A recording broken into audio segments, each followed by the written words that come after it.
Heritage company Botsa Satyanarayana గారికి నోటీసులు పంపింది. హెరిటేజ్కి క్షమాపణ చెప్పాలి, లేకపోతే మేము చట్టపరమైన చర్యలు తీసుకుంటాము అని నోటీసులు పంపింది. దానికి బొత్స సత్యనారాయణ గారు ఏమన్నారో తెలుసా? ఒక్కసారి ఈ వీడియో చూడండి. తెలుసో తెలీదు 2021 సంవత్సరం అనుకుంటా. రామోజీ రావు గారు చనిపోయిన స్వర్గీయ ఈనాడు పత్రిక నాకు వచ్చి ఇలాంటి నోటీస్ ఇచ్చింది. మళ్ళీ ఇప్పుడు చంద్రబాబు నాయుడు కుటుంబం ఇచ్చింది. దానికే దిక్కులేదు, దీనికి 3 సంవత్సరాల కింద మీద పడ్డారు, తర్వాత ఇతర చేసుకున్నారు. వాళ్ళే ఇది వాస్తవం. అడగండి, ఇక్కడ ఈనాడు పేపర్లో ఉన్నారా? ఈనాడు మీ వాళ్ళు అడగండి, చెప్తారు. ఇచ్చారు కదా, ఇచ్చి ఇచ్చారు.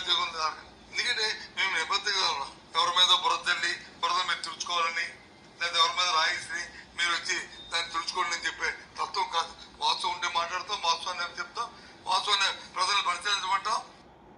చూశారుగా, హెరిటేజ్లు నోటీసులు పంపి క్షమాపణ చెప్పాలి అని అంటే బొత్స సత్యనారాయణ గారు ఎలా స్పందించారో మీరందరూ కూడా చూశారు. 2021లోనే ఈనాడు పత్రిక కూడా ఇలాంటి నోటీసులే పంపించింది. 3 సంవత్సరాల తర్వాత వాళ్ళే విత్డ్రా చేసుకునేసినారు. ఇప్పుడు హెరిటేజ్ సంస్థ కూడా ఇచ్చి ఏం చేస్తుందో చూస్తాము. ఎందుకంటే నేనైతే తప్పు చేయలేదు, మాకు ఒకరిపైన బురద జల్లాలని అస్సలు లేదు, మేము నిజాలు చెప్పాము అని ఆయన అంటున్నారు. ఎందుకంటే ఇందాపూర్ డైరీతో హెరిటేజ్ సంస్థ కాంట్రాక్ట్ ఉందా లేదా అని అంటే 100% ఉందనే వైఎస్ఆర్సీపీ నాయకులు ఆధారాలతో సహా శాసనమండలిలో చూపించారు. పేపర్ కూడా చూపించారు. ఇదిగో మీ మ్యానుఫ్యాక్చరింగ్ యూనిట్ ఇందాపూర్ సంస్థ చూడండి అని అచ్చెన్నాయుడు గారికి చూపించారు.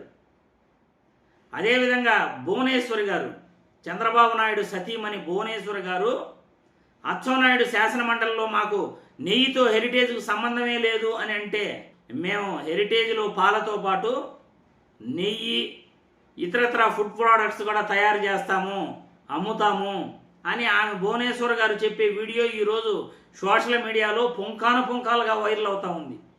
ట్విట్టర్లో చూడండి, ఎక్స్ ఖాతాలో ఎన్ని వీడియోలు పోతున్నాయో, ఫేస్బుక్లో చూడండి, ఇన్స్టాగ్రామ్లో చూడండి, యూట్యూబ్లో చూడండి. భువనేశ్వర్ గారు మాట్లాడిన మాటలు శాసనమండలిలో నిన్నలా మొన్న ఆయన అసలు నెయ్యికి సంబంధమే లేదు హెరిటేజ్ ఫుడ్స్తో అని అన్నాడు. కొన్ని వందల వేల మంది హెరిటేజ్ నెయ్యి వాడుతున్నారు. కేజీలు తెచ్చి వాడేవాళ్ళు కూడా చాలామంది ఉన్నారు. మరి హెరిటేజ్ నెయ్యే లేదని అబద్ధాలు ఎలా చెప్తారయ్యా మీరు? ఇంత దారుణంగా శాసనమండలిలో హెరిటేజ్ నెయ్యే లేదని అబద్ధం చెప్పేస్తారే. ఇందాపూర్ డైరీ అనేది హెరిటేజ్ సంస్థకు ఈ మ్యానుఫ్యాక్చరింగ్ యూనిట్. బోలేబాబా డైరీకి, ఇందాపూర్ డైరీకి, వీటి మూడిటికి కూడా సంబంధాలు ఉన్నాయి. బోలేబాబా డైరీ వచ్చేసి హెరిటేజ్ సంస్థకు అనుబంధ సంస్థ. తిరుమల లడ్డు ఒక్కసారిగా రేటు పెంచేందుకే చంద్రబాబు నాయుడు ఈ ఆరోపణలన్నీ చేశాడు. కల్తీ లడ్డు నాటకం ఆడాడు. వైసీపీ నాయకులు ఆరోపిస్తున్నారు, ఆధారాలతో సహా చూపిస్తున్నారు. కేరళలో హెరిటేజ్ని బ్యాన్ చేశారు పాలని.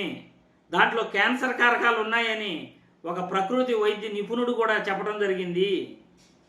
కేరళలో హెరిటేజ్ పాలు బ్యాన్ చేసిన విషయం ప్రతి ఒక్కరికి కూడా తెలుసు కదా. ఇవన్నీ ఆధారాలు పెట్టుకొని హెరిటేజ్ పైన క్షమాపణ చెప్పాలి, హెరిటేజ్ పైన మాట్లాడకూడదు అంటే ఎలా కుదురుతుంది? మీ నెత్తిన మీరు బురద చల్లుకున్నట్టే హెరిటేజ్ పైన మాట్లాడకూడదు, మేము కేసు పెడతామంటే ఉన్న పరువు కాస్త పోతుంది కేసులు పెడితే. కోర్టుల చుట్టూ భువనేశ్వర్ గారు, నారా బ్రాహ్మణి గారు, లోకేష్ బాబు గారు, ముగ్గురు, చంద్రబాబు నాయుడు గారు, నలుగురు తిరగాలి కోర్టుల చుట్టూ. దేవాంశ్ కూడా తిరగాలి, వాళ్ళ చంద్రబాబు నాయుడు మనవడు కూడా. కోర్టు ముందు పోయిన తెల్లారితో నుండి సాయంత్రం వరకు నిలబడాలి. కేసు వేస్తే సరిపోదు. హెరిటేజ్ సంస్థ ఓనర్లుగా ఎవరైతే 4-5 మంది ఉన్నారో వాళ్ళందరూ పోయి ఆడ నిలబడాలి. సంబంధం లేదని నిరూపించాలి. హెరిటేజ్ ఫుడ్స్లో రసాయనాలు కలపలేదని నిరూపించాలి. తీగలాగితే డొంకంతా కదిలి మెడకు ఉచ్చు తగులుకునేది ఎవరికంటే చంద్రబాబు నాయుడికి, హెరిటేజ్ సంస్థకు. బొత్స సత్యనారాయణ గారిపై మీరు నోటీసులు పంపిస్తే బొత్స సత్యనారాయణ గారికి ఏమీ ఆడ ఒరిగేది లేదు, పోయేది లేదు. పోయేది, డ్యామేజ్ అయ్యేదంతా చంద్రబాబు నాయుడికి, హెరిటేజ్ సంస్థకు, నారా భువనేశ్వర్ గారికి, లోకేష్ బాబు గారికి, నారా బ్రాహ్మణి గారికి. వీళ్ళకి డ్యామేజ్ జరుగుతుంది, కానీ బొత్స గారిని మీరు ఏమీ చేయలేరు. ఎందుకంటే ఆధారాలతో సహా ఇందాపూర్కు, హెరిటేజ్కు సంబంధాలు ఉన్నాయి. మరియు 600 రూపాయలు నెయ్యి రేటు పెంచింది. ఈ టీటీడీ కాంట్రాక్టు ఇందాపూర్ డైరీ నుండి తెచ్చుకోవడానికి హెరిటేజ్ సంస్థకు ఇందాపూర్ డైరీకి సంబంధాలు ఉన్నాయి కాబట్టి ఇందాపూర్ కంపెనీకి టీటీడీ కాంట్రాక్ట్ ఇచ్చేందుకే చంద్రబాబు నాయుడు తిరుమల లడ్డూలో కల్తీ జరిగిందని నాటకాలు ఆడాడు. ఇవన్నీ కూడా ఒక్కొక్కటిగా బయట చెప్తారు. రేపో మాపో పార్లమెంట్లో కూడా మాట్లాడబోతున్నారు ఇదే విషయం పైన.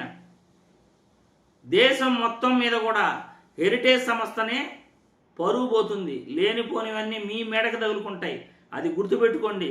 బొత్స సత్యనారాయణ గారికి నోటీసులు పంపిస్తే ఆయనకి ఏమీ కాదు, మీకే డ్యామేజ్ జరుగుతుంది.